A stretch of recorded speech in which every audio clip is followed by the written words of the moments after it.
England is the only nation of the UK with a fully privatised water system. Some people are wondering whether this crisis at Britain's largest water company means that it's time to think about re-nationalisation. Well, joining us now to discuss that, Cat Hobbs, founder and director of We Own It, an organisation which campaigns for public ownership of public services.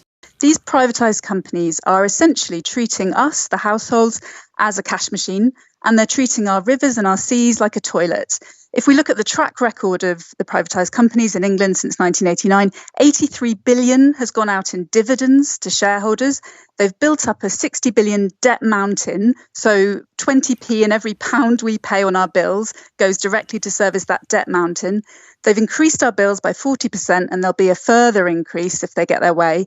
They're leaking away around a fifth of our water, and they're pouring sewage into our rivers and seas. And we've just seen that amount of sewage has actually doubled in the past year. It's an absolute unmitigated disaster.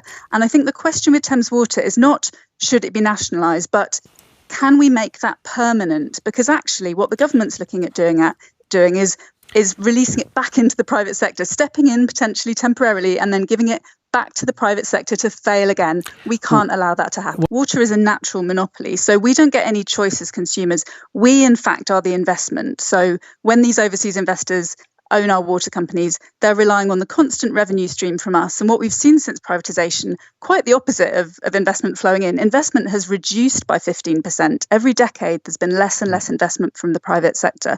And Catherine Ross, who has worked for both Thames Water and Ofwat, the regulator, which gives you a clue about this industry, has admitted very clearly that every penny of investment comes from us. It comes from our bills. So the question is, do we want to spend the next 35 years allowing that money to leak out of the system in dividends, or do we want to actually reinvest it back into infrastructure to fix sewage, to fix leaks? And if we look at Scotland, they have a publicly owned system and they invest 35% more than England. So that's £72 more per household per year.